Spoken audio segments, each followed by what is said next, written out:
Hey everyone, this is John from EastCoastArmory.com, and I'm here today with, finally, the video that a lot of people have been eagerly waiting for since I first started this project.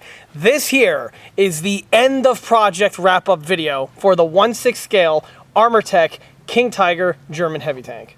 At this point here, the very last of the details have been added, all the T's have been crossed, the I's have been dotted, and the tank's done. We did it! We're done! We finished the tank! It's over! It's finally done.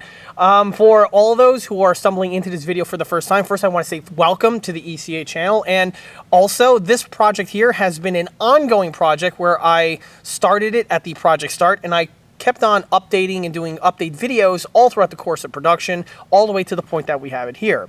This model is a 1/6 scale, or I should say started off, has a 1/6 scale Armortek King Tiger radio-controlled heavy tank kit. This one here, I believe, is the 2013 edition. In the past, Armortek have done about 3 or 4 re-releases of this kit here, and this one here is from the 2013 pattern.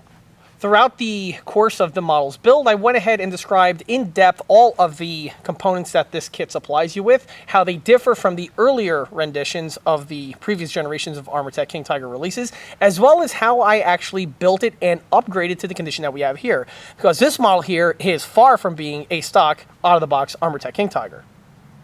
Of course, all of this information is discussed in all of those project update videos, and they can be found on a playlist found on the ECA channel, and you can also find the link to the playlist in the video description listed below. While on that note, I do want to mention that this model here is built for private commission and belongs to a private collector. As I often mention in these videos, I frequently take on commission build projects from models ranging between 1/35 scale and 1/6 scale. For availability and pricing information, that information would be best by contacting me through the email address listed below, which is info@eastcoastarmory.com. One other thing that the observant will notice is that this is the first time I was able to film the model off of the lift in its fully painted and completed format. This is fantastic. You'll notice that you can see the tracks starting to get scratched up here, which is natural, and the more the model is driven, the more realistic the tracks will wear and weather. On a similar note, this video here is not going to contain any of the running footage. This is something that I always film in a second partner video, and that video is going to focus exclusively on the model running around. But from here, we're just going to go over the final details, and as well as just walk over some of the quirks that this model has to bring it up to the condition that we have here. So stay tuned, because there's going to be a little bit of info flying right at you. So starting with the bow MG, here you can see what the pants-work barrel looks like once fitted in place. This is something that I added in the last video. However, for one reason or another, I neglected to film the little segment, but here you can see what the unit looks like right here. When you're installing one of these MG34Ts, you want to make sure you have the barrel emitting from the ball at an appropriate distance. If the unit sticks out too much, you're actually hurting the look as opposed to helping it. Also, when it comes to the MG34T, you'll notice that that part with the oval cutouts that's found on the top and bottom portions need to be aligned accordingly. This is something that is not rotatable on the real MG34T, and something to keep in mind when you're installing this little bit of equipment on any sort of tank model, being a 135 or like we have here in 1/6. Moving to the sides, now that the model is outdoors in natural light, you get to see what the added details I touched upon in the last video look like in better light. Same is also true for the equipment found on the rear engine deck.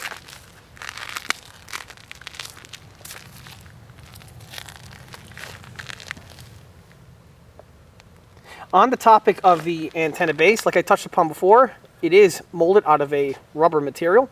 And as you can see, it gives a little bit of extra realism in terms of just coloring, as well as also a little bit of functionality. However, it's important to point out that this thing is not nearly as flexible as the real ones, and you want to be careful when the turret swings over, because it's not exactly going to flip it out of the way. So this is something to bear in mind. Just like I touched upon in the other video, the antenna is fully removable, so that when you're transporting the model, it just makes things a little bit easier and less problematic. When you're ready to run, you just slide the antenna in place, and you're good to go. Moving downward, you can see the jack block, the now weathered exhaust manifolds, the giant claws, as well as the tubular taillight, the rear reflector, and the jack. Here you can see the reverse side hull details, which will include the tow cables, track removal cable, as well as the cleaning staves. And pivoting to the top, we have the axe, as well as the sledge, again, all previously mentioned in the last video. Moving to the side portions of the turret, one bit of equipment that have been added since the last video are the spare track links. These spare tracks are just the basic tracks that come with the model. Some segments are assembled, and then they are painted, weathered, and then installed on the locations that we have here. Just like on the real tank, these are fully removable. So in case the owner wants to display the model in a configuration where it's missing either one or a few of these spare tracks, this is obviously something that can be done with absolutely no problems. Right now, the tank is fully equipped with a full complement of 4 sections per side, so 8 total. It's always one of those details that makes the King Tiger look all that much more interesting. While on the weathering, this brings us to the muzzle brake that we have right here. As you can see, the powder fouling has been added to this component.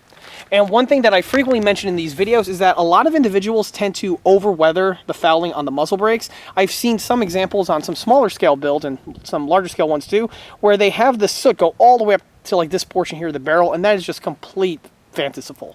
If you look at any sort of, well, look at any rifle with a high rounds count, you will see that the fouling pretty much stays in this section over here. And on my models, I tend to want to replicate them in that type of format. The soot is nothing more than just, to me, a flat black that was airbrushed onto the following locations. And then once it's done, it gives you the look that you see here. Moving to the rear sections, another bit of weathering detailing that was added since the last video is the sweaty effects that we have here for the 2 filler caps. As what is true on the King Tiger and is also true for the Panther, the fuel and the fluid for the radiators are found underneath these 2 armored covers. On this model here, they are actually removable. So I went ahead and weathered the portions accordingly.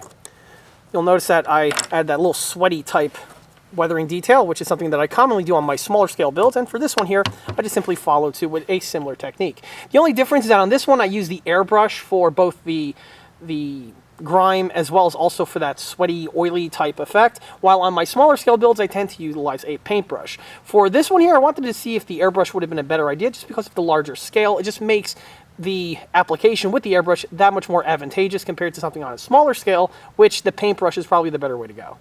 Of course, the filler on this side here was also, or I should say the underside was weathered as well.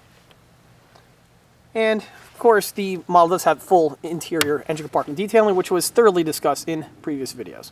On the topic of the sweaty type weathering, we have here on the center portions of all of the hubcaps, a little bit of smear of Tamiya Gloss Clear, which again gives you the look of the oil that would usually drip out of these sections over here. For this model, I wanted to make it that the seals were still relatively new, so the weathering is at a minimum compared to some of the other builds that I've touched upon in the past.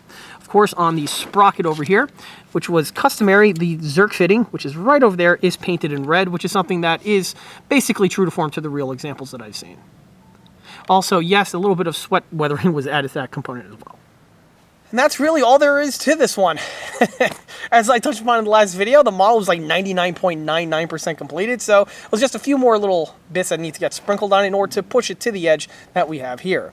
In closing, I couldn't be any happier in how this one turned out. This was a very ambitious project to do, just because of the extra details that are required.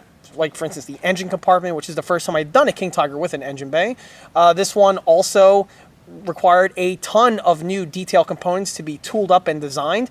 This model is also a little bit of a milestone because this is the first one to really phase out many of the cast resin components and move towards 3D print. And there's a large number of 3D printed components on this model here that didn't exist prior to this model, being started. The model itself was a marathon build. It took a while to get to this point here, namely because I had other projects that were being worked on at the time. But of course, the year 2020 came in and added delays and things, and the least said about that, probably the better. So it just feels amazing to finally have this model wrapped up. And I hope the customer appreciates it as much as I appreciated building it. And also, I hope that everyone watching my videos are appreciating the model as much as, again, I appreciated building it. So thank you for everyone who tuned in, and again, stay tuned because a running video of this thing is definitely in the wind. So with that, I want to wrap up this end of project video for the 1/6 scale Armortek radio controlled King Tiger heavy tank. If you like this video, be sure to subscribe to this channel, where it's a great way to keep update on the other projects that I have going on, either both small scale or large scale like this one over here. And needless to say, all the other project update videos for this entire build have been found on the channel, which again, if you're a subscriber, you should be able to keep up to date with better ease. Another way to keep in loop of new posted content is by liking us on Facebook. There, I have more photographs of this particular build that have been posted all the way since the project start, as well as the other smaller and larger scale builds that have been seen on this channel previously. Furthermore, don't forget to swing by eastcoastarmory.com for more 1/6 and 1/16 scale builds and detail components. Thanks again. I'll be seeing you all again on the next one. Till then, take care.